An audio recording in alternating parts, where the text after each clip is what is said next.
귀한 약속 나의 맘에 항상 흘러넘치니 나의 곁에 사랑의 주 언제든지 계시네. 아멘. 사랑의 아버지 하나님, 지난 일주일 동안도 저희 사랑하는 힐탑 성도님들을 주님의 귀한 약속 아래 저희들 안전하게 지켜주시고 이 거룩한 주님의 날에 다시금 모여서 주님께 경배하고 또한 주님께 위로받을 수 있는 귀한 시간 주셨사오니 감사드립니다. 네. 주님, 정말로 저희들 일주일 동안 살면서 때로는 힘들기도 하고 또 때로는 감사하기도 하고 여러 가지 저희들의 삶 속에 여러 방향으로 저희들의 삶이 있었습니다. 그러나 저희들 정말 주님의 귀한 약속 아래 살 수 있다는 것이 얼마나 감사하고 또 가슴 벅찬 일인지를 주님 앞에 고백합니다. 주님, 이 거룩한 안식일, 주님 각자 처한 저희들의 모든 상황을 다 주님 앞에 내려놓고 주님, 더욱더 주님께서 주시는 정말 진정한 축복과 평안을 누릴 수 있는 거룩한 안식일이 될 수 있도록 축복하여 주시옵소서. 아멘. 주님, 아버지를 잃은 슬픔을 가진 사람들도 있고 자녀를 잃은 슬픔을 가진 가족들도 있고 또 여러 가지 슬픔을 가진 가족들이 많이 있지만 주님 귀한 소망 아래 저희들 감사하며 살아갈 수 있는 용기를 허락하여 주시옵소서. 아멘. 오늘 이 시간 귀한 말씀으로 주님 저희들의 영을 채워주실 때에 주님 은혜 주셔서 저희들 풍성한 주님의 은혜를 받을 수 있는 이 한 시간 될 수 있도록 은혜 주시옵기를 주님의 이름으로 간절히 기도드렸습니다. 아멘. 예, 감사합니다. 예, 오늘 저는 에스겔서 47장 1절부터 12절까지 있는 말씀으로 성령으로 성장하는 신앙이라는 제목으로 함께 은혜를 나누도록 하겠습니다. 성경 에스겔 47장 1절로 12절에 있는 말씀입니다. 우리 성경을 가지고 계신 분들은 에스겔서 47장을 다 펴시기 바랍니다. 에스겔 47장 1절 그가 나를 데리고 성전 문에 이르리니 성전의 앞면이 동쪽을 향하였는데 그 문지방 밑에서 물이 나와 동쪽으로 흐르다가 성전 오른쪽 제단 남쪽으로 흘러내리더라. 그가 또 나를 데리고 북문으로 나가서 바깥길로 꺾여 동쪽을 향한 바깥문에 이르시기로 본즉 물이 그 오른쪽에서 스며 나오더라. 그 사람이 손에 줄을 잡고 동쪽으로 나아가며 천척을 청량한 후에 내게 그 물을 건너게 하시니 물이 발목에 오르더니 다시 천척을 측량하고 내게 물을 건너게 하시니 물이 무릎에 오르고 다시 천척을 측량하여 내게 물을 건너게 하시니 물이 허리에 오르고 다시 천척을 측량하시니 물이 내가 건너지 못할 강이 된지라. 그 물이 가득하여 헤엄칠 만한 물이요 사람이 능히 건너지 못할 강이더라. 그가 내게 이르시되 인자야 네가 이것을 보았느냐 하시고 나를 인도하여 강가로 돌아가게 하시기로 내가 돌아가니 강 좌우편에 나무가 심이 많더라.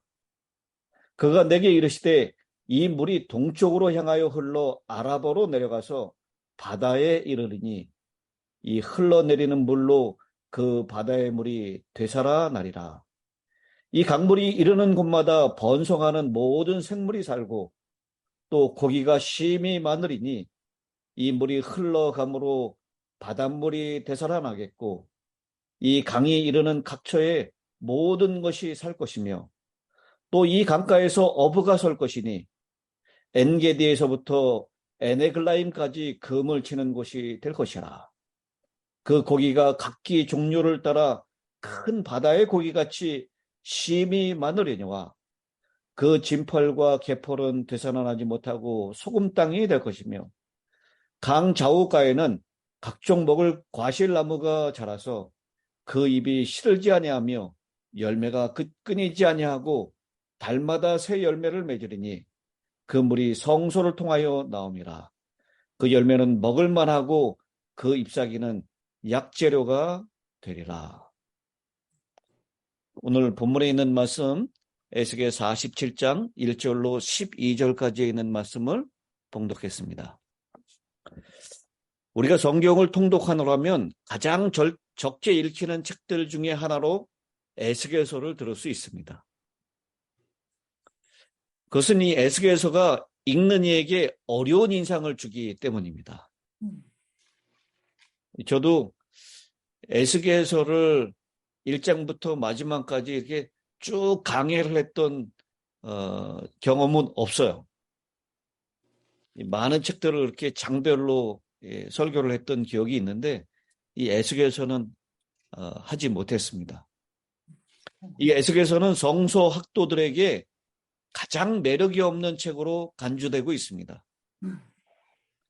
그러나 주의 깊이 연구하는 사람들에게 있어서 에스겔서는 그 구상과 계획에 있어서 짜임새가 있고 연대순으로 배열함에 있어서 매우 용이 주도한 책이기도 합니다. 또한 그 속에는 신령한 진리가 많고 하나님의 영광스러운 이상과 심판주로서의 어미하신 태도가 나타나 있습니다. 그 백성의 모든 일에 동참하셔서 그들을 도와주시고 비록 환난과 곤고가 닥칠지라도 그 속에서 전능하신 뜻을 펴시는 하나님, 그 백성의 죄로 인하여 공의의 심판을 행하시지만 통회하고 돌이키는 남은 무리를 위해서는 용서와 구원을 가져다 주시는 하나님이 이 에스겔서에 잘 나타나 있습니다. 우리는 세 명의 선지자를 구약의 이 세 명의 선지자를 삼위일체를 이루고 있다라고 설명을 합니다. 예레미야는 성부 선지자라고 나타내고요. 이사야는 성자의 선지자라고 불려집니다. 그러면 에스겔은 무슨 선지자일까요? 성령. 에스겔은 성령의 선지자라고 불려집니다. 그러므로 적어도 25회나 성령에 대해서 에스겔은 언급을 하고 있습니다. 또 이런 비유도 있습니다. 이사야는 복음 전파의 은나파를 불었고 예레미야는 유다의 죄에 관하여 애조틴 피레의 가락을 읊조리고 있었지만 에스겔은 그 죄에 필연적으로 뒤따를 하나님의 공의에 철하프를 쳐야만 하였다. 그러므로 에스겔 전체는 이 사상을 따라서 이스라엘에 대한 공의의 심판의 예언이 1장부터 24장까지에 나타나 있고요. 공의의 하나님이 그 친백성이라도 형벌을 멸하지 아니하시거늘 하물며 여러 이방인들이야 말할 것이 있으랴. 그 표현대로 열방, 이방에 관한 공의의 심판의 예언이 25장부터 32장까지 잘 나타나 있습니다. 그렇지만 이스라엘에 관한 자비의 회복, 부흥의 예언이 33장부터 48장까지 드러나 있습니다.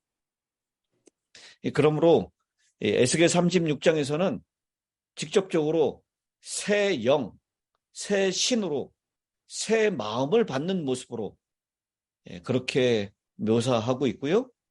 더 광범위하게는 에스겔 40장부터 48장까지 떠났던 하나님의 영광이 다시 돌아오고 하나님의 영광으로 충만한 성소의 이상으로 에스겔은 묘사를 하고 있습니다. 그러므로 에스겔의 중심 단어는 하나님의 영광, 하나님의 영광의 계시, 하나님의 영광이 떠나는 계시의 모습, 그리고 이스라엘 백성의 회개로 하나님의 영광이 다시 회복되는 모습의 계시가 에스겔 전편에 나타나 있습니다. 그런데 특별히 이스라엘 백성들의 죄를 인하여 공의의 심판을 행하시지만 회개하고 돌이키는 이스라엘을 위하여는 이스라엘의 회복을 허락하시는 자비의 하나님, 하나님의 영으로 다시 살리시는 생명의 하나님이 오늘 우리가 읽은 본문에서 물로 잘 표현하고 묘사되어 있습니다. 우리 인간이 살아갈 때 꼭 필요한 요소 가운데 공기와 더불어서 물을 빼놓을 수 없을 것입니다. 이 물은 생명의 원천이고 생존의 필수 요소입니다. 사실 우리 육신적인 생명도 물과 밀접한 관련을 맺고 있습니다. 그래서 우리가 엄마 뱃속에서 자라날 때 어머니 뱃속에 따뜻한 양수 속에 자라나다가 이제 이 엄마 뱃속을 나와서 대기 중으로 태어나면 따뜻한 물로 온몸을 씻게 됩니다.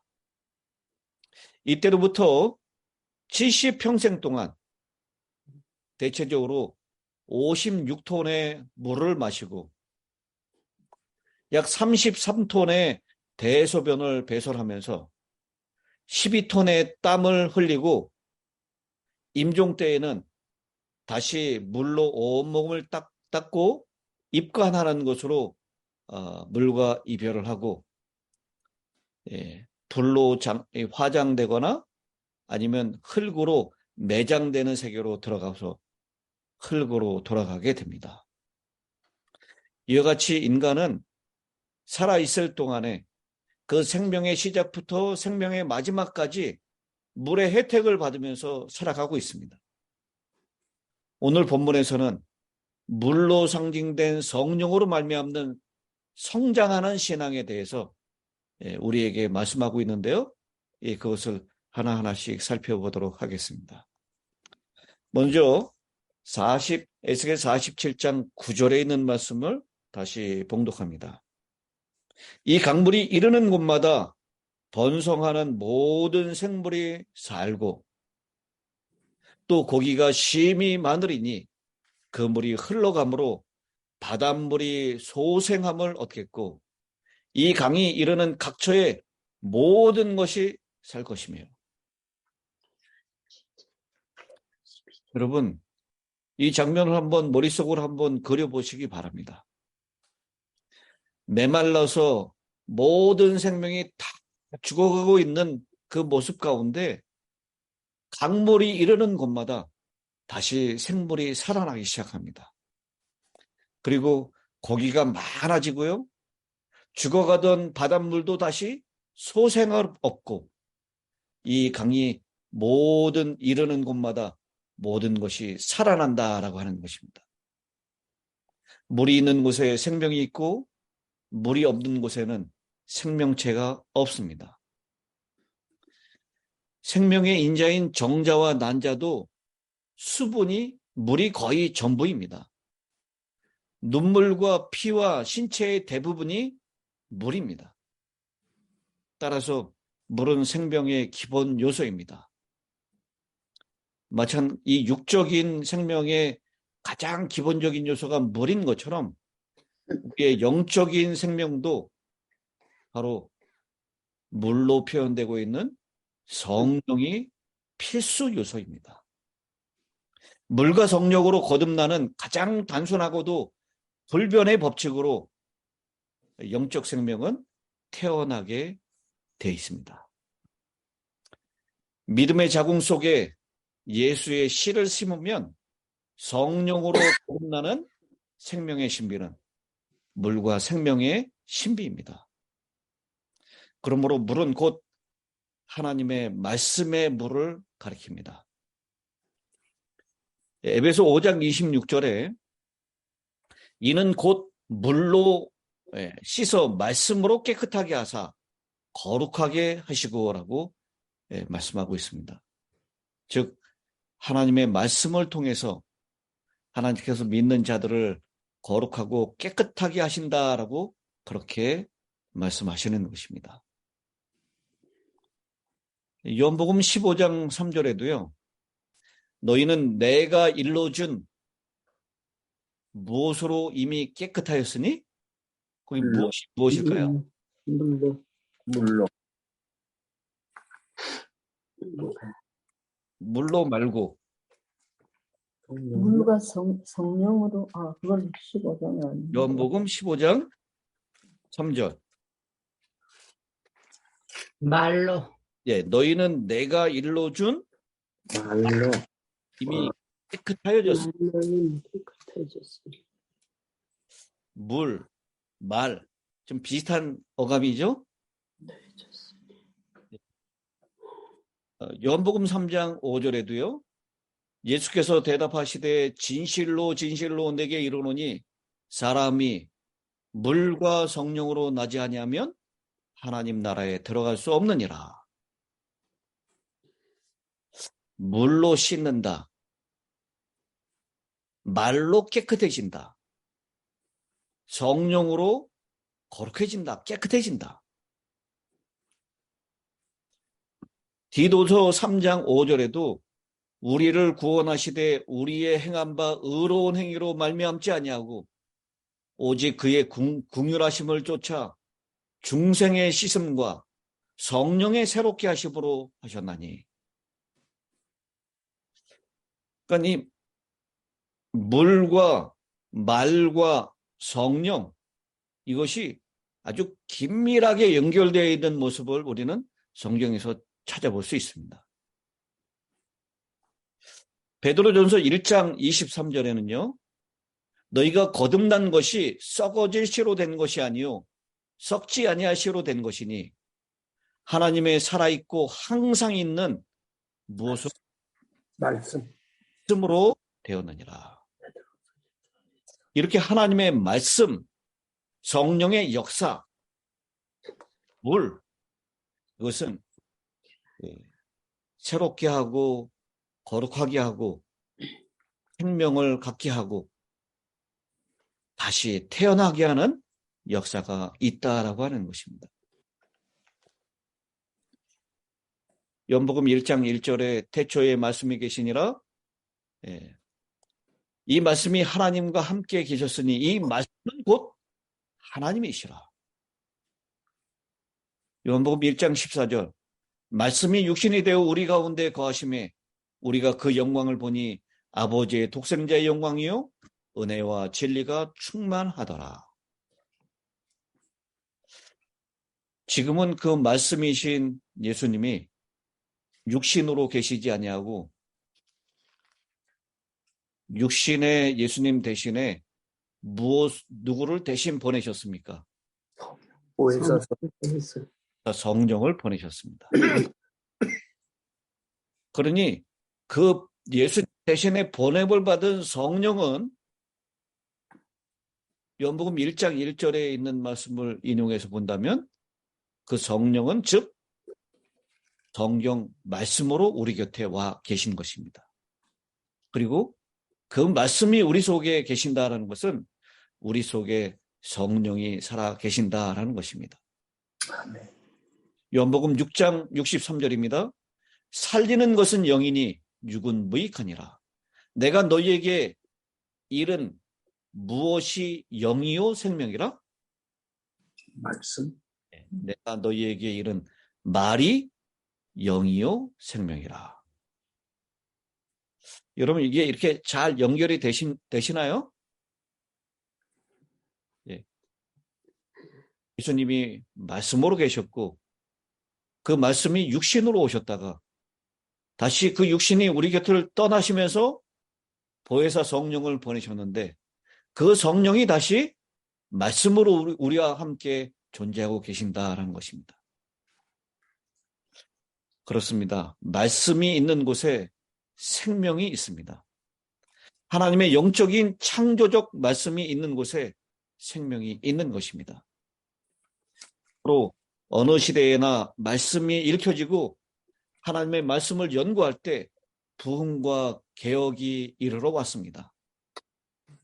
요시야 당대에 그랬고 에스라와 느헤미야 시대에 다시 말씀이 회복되었을 때 부흥과 개혁이 이루어졌습니다. 그들은 단순히 말씀을 크게 읽었습니다. 사랑하는 성도 여러분, 우리도 말씀을 그냥 크게 읽어야 하겠습니다. 그리할 때 부흥과 생명과 역사가 말씀을 통하여 깨끗해지고 거룩하게 되는 역사가 우리 가운데 일어날 줄로 믿습니다. 성령으로 비운된 그 강물이 가는 곳마다 살아났던 것처럼 그 성령으로 비유된 말씀이 우리의 영을 살리시고 죽어가고 메말라 있던 심령들을 다시 소생시키게 되는 역사가 분명히 일어날 것이라고 이 에스겔 47장은 우리에게 말씀하고 있습니다. 또 에스겔 47장 3절로 5절에 있는 말씀입니다. 에스겔 47장 3절로 5절에 그 사람이 손에 줄을 잡고 동으로 나가며 1,000척을 청량한 후에 나로 그물을 건너게 하시니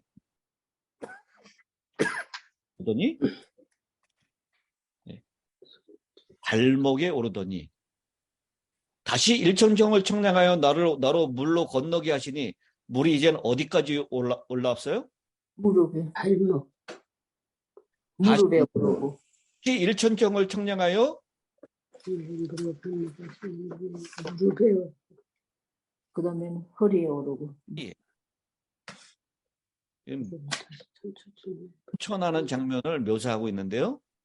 발목, 무릎, 허리, 그 다음에는 이제 헤엄쳐서 갈 정도로 물이 넘치는 장면을 보여주고 있습니다.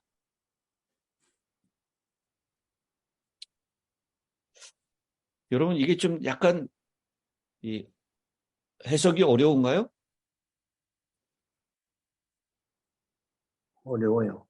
에스겔에 있는 이 말씀이 이런 상징적인 용어들로 했기 때문에 제가 서두에 말씀드린 대로 이 성경학 학도들이 제일 어렵게 읽어지는 책이다라고 그렇게 말씀을 드렸습니다.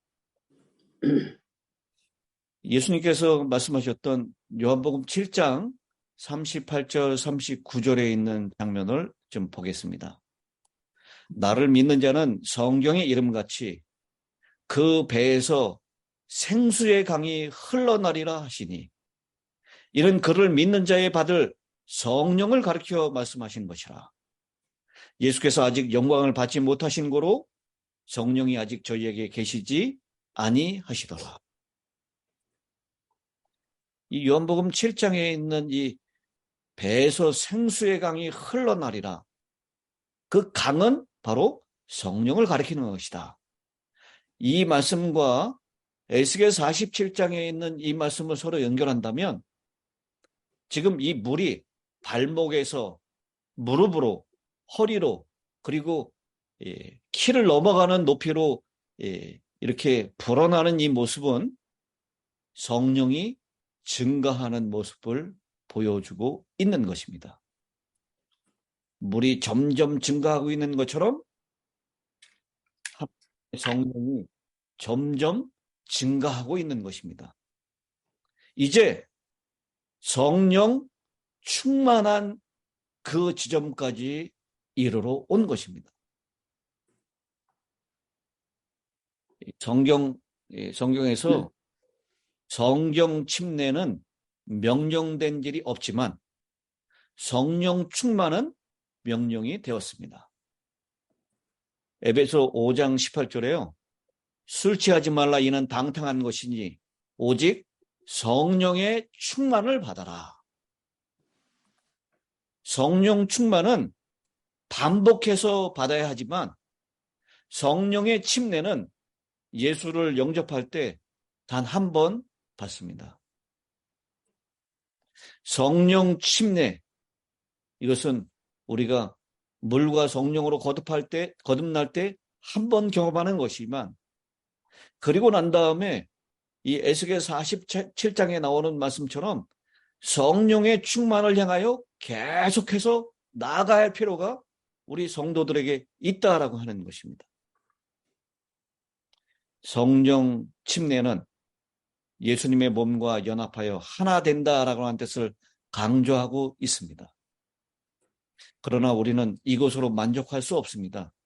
우리는 계속적으로 성령 충만을 받아야 합니다. 하나님의 명령입니다. 발목에서 무릎으로, 무릎에서 허리로, 그리고 내가 건너지 못할 강이 흘러나게 해야 합니다. 이것에 대해서 이런 흥미로운 해석이 있습니다. 물이 발목에 오르는 것은 교회에 출입하는 것을 나타내고요. 무릎에 오르는 것은 기도의 체험을 나타내고, 허리에 오르는 것은 봉사하는 경험, 이 허리띠를 띠라라고 얘기하죠. 우리가 나가서 일하기 위해서는 허리띠를 띠랍니다.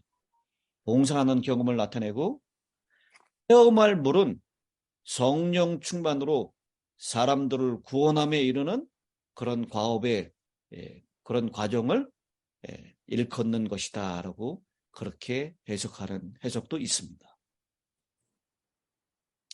사랑하는 성도 여러분, 우리 모두는 예수님을 영접하였지만, 그래서 성령의 침례를 경험했지만, 옛사람이 아직도 우리 자신을 지배함으로 로마서 7장을 살고 있는, 젖먹는 아기같이 자기 힘으로 성경을 먹고 살지 못하고 있는, 타인으로만 살고 성령으로 사는 법을 몰라서 어쩌면 생지옥을 살고 있는 그런 신자인지 모릅니다.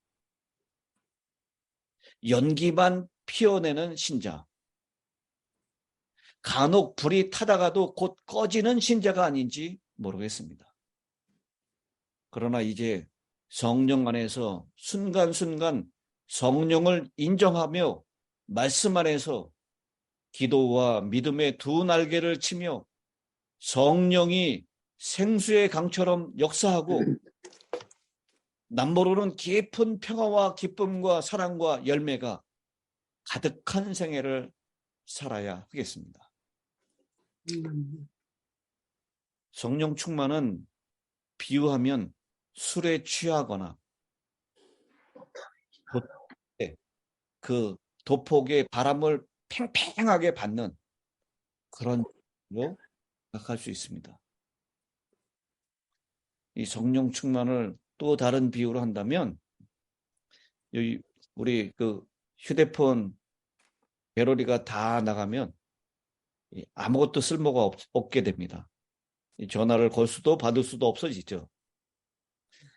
이 휴대폰에 있는 배터리가 완전히 다 충전된 것입니다. 그것이 성령 충만한 상태입니다. 그래서 이 성령 충만한 상태에 있는 나 자신을 성령께서 전적으로 지배하고 인도하고 가르치시고 힘입혀 주시는 것을 의미합니다. 성령이 충만한 상태는 우리 주변에 있는 그 강물이 넘쳐나는 그 모든 것을 다 살리고 강물이 있는 곳마다 다 소생함을 시키는 풍성한 생활을 의미합니다. 성령 충만은 예수 충만이며 사랑 충만이며 기쁨 충만이며 평화 충만이며 전도 충만이며 봉사와 헌신 충만이며 희생 충만입니다. 환경이나 소유와 상관없이 언제나 충만한 삶을 사는 것입니다. 이 성령 충만의 비결을 배운 사람은 어디에 있든지 어떤 형편에 있든지 그가 비록 죽을 고생을 하고 있는 그런 환경에 있든지 아니면 곧 죽어야 될 감옥에 갇혀 있든지 상관없이 기쁨 충만, 평화 충만을 살 수가 있는 것입니다.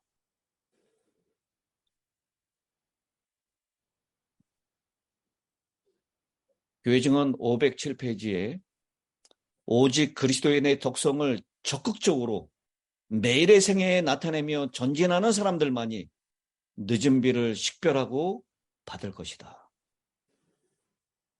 그냥 가만히 있는 사람은 받지 못할 것입니다. 적극적으로 예수님의 생애의 품성을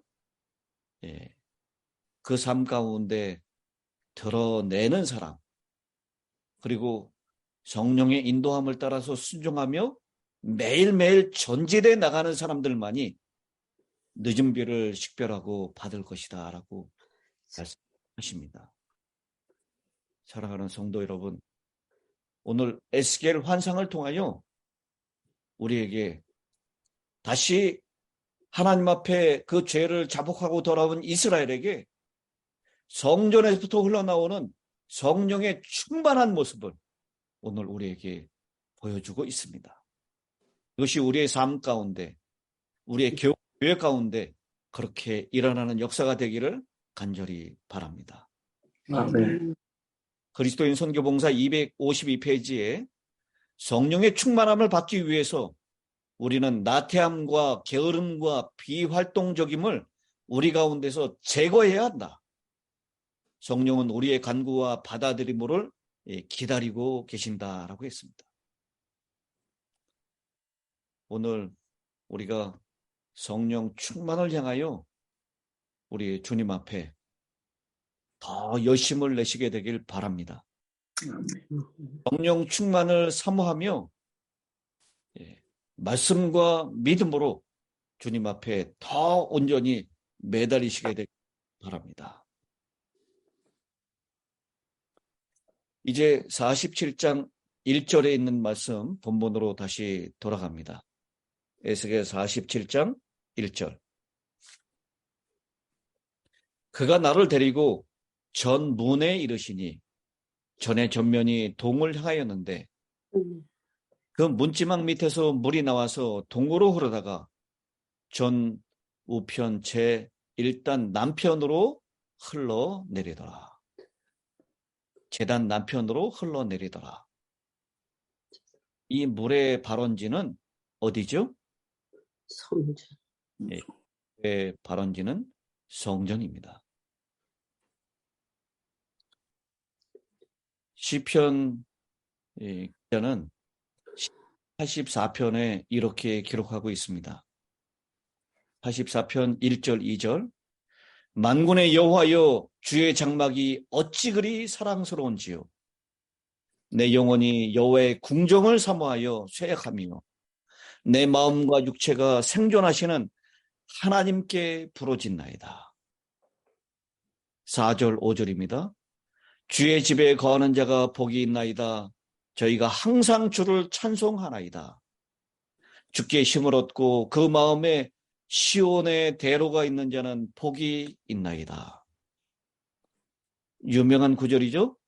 시편 84편 10절. 주의 궁정에서 한 날이 다른 곳에서 첫날보다 나은즉 악인의 장막의 거함보다 내 하나님 문지기로 있는 것이 좋사오니.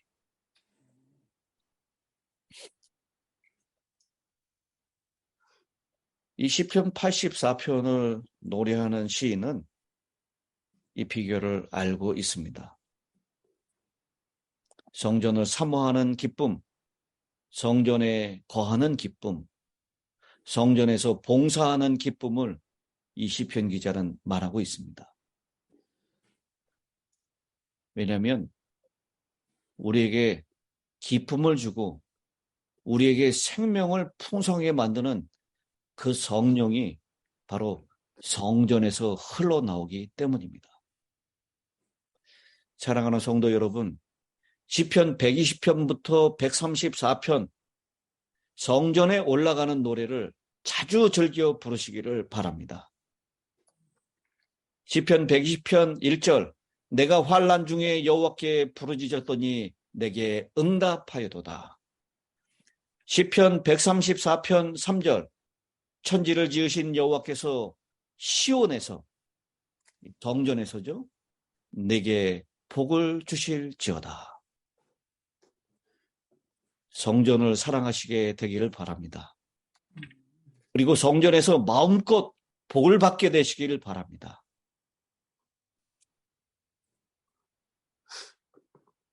우리 힐탑의 성도님들께 제가 참 감사한 것은 성전을 사모하는 열심이 정말 특출하신 것입니다. 웬만해서는 성전으로 가는 그 예배에 빠지질 않으세요. 몸이 불편하시고 아프셔도, 그래서 자녀들이 교회 가지 말고 병원으로 가셔야 된다고 그렇게 얘기해도 몸의 컨디션이 성전에 가서 견딜 만한 컨디션이면 병원으로 가지 않고 성전을 향해서 그 걸음을 내딛는 모습을 보았습니다.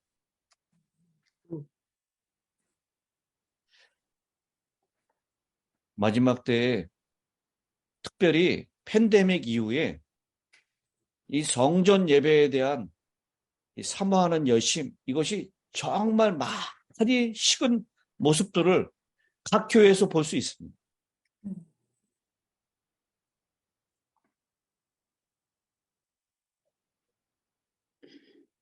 특별히 젊은이들 모이는 곳에서는요, 성전에 모이는 열심이 사라졌다는 것입니다.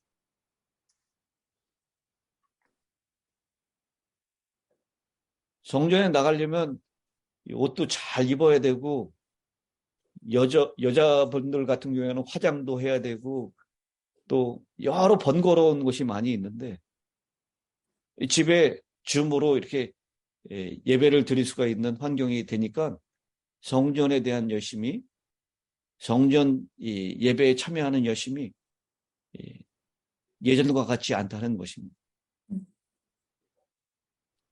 저는 놀랐습니다. 저 LA 쪽에 있는 큰 교회들이요, 금요일 예배에 가보면 10명, 12명 이렇게 앉아있다 그래요. 이게 웬일이에요, 이게요? 적어도 50명, 60명 이렇게 앉아있었던 교회들인데 지금은 10명 정도밖에 안 앉아있다는 얘기예요.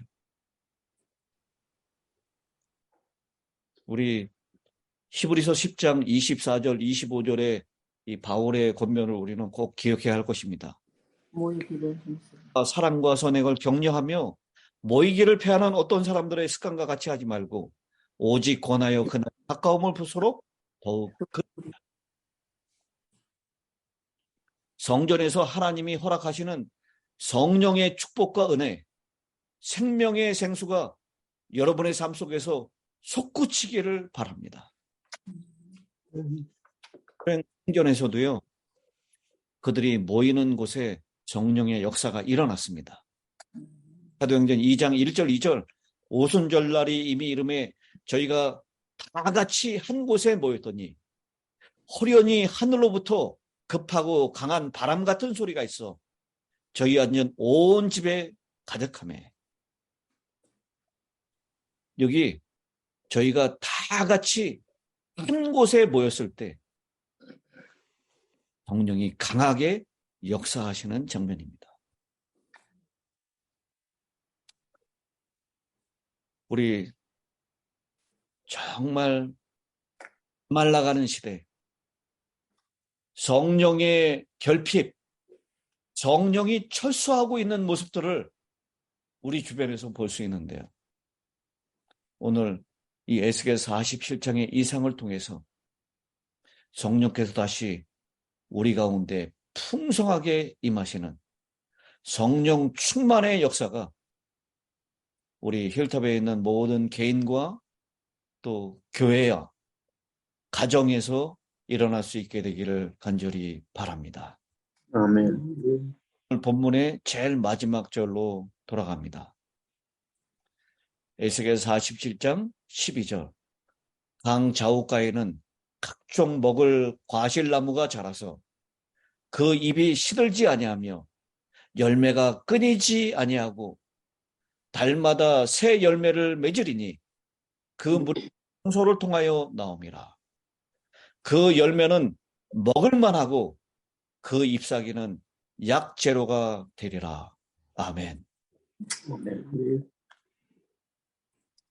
오늘 우리가 이런 성소에서 흘러나오는 그 성령의 놀라운 은혜를 통해서 우리 개인이 소생하고 우리와 접촉하는 많은 사람들이 다시 살아나는, 그리고 여기 표현한 대로 먹을 만한 열매를 맺히고 그 잎사귀는 죽어가는 사람도 살리는 약조례가 되는 그런 마지막 시대의 사명을 감당하는 힐탑의 모든 성도님들 되시기를 간절히 바라면서 오늘 말씀을 마치겠습니다. 아멘. 하겠습니다. 하늘에 계시는 자비로우신 아버지 하나님, 이 세상이 육적으로도 가물었지만 영적으로도 너무나 가물고 메말라 있습니다. 개인에게서, 가정에서, 우리 지역사회에서, 교회에서 성령이 떠나가는 모습을 우리가 보고 있는 듯합니다. 그러나 에스겔 47장에 이 보여준 현상처럼 회개하고 하나님께 다시 돌아온 이스라엘을 향하여 성소로부터 흘러나오는 성령의 충만한 역사가 다시 한번 이 마지막 때에 일어날 줄로 믿습니다. 아멘. 늦은 비 성령의 풍성함, 그 늦은 비 성령을 저희들에게 허락하여 주시옵소서. 다시 한번 하나님의 말씀으로 살아날 수 있도록 도와주시옵소서. 아멘.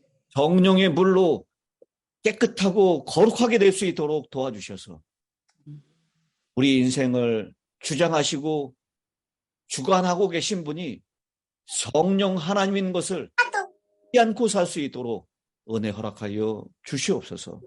아멘. 성령이 주인 되지 못할 때 우리는 이 모진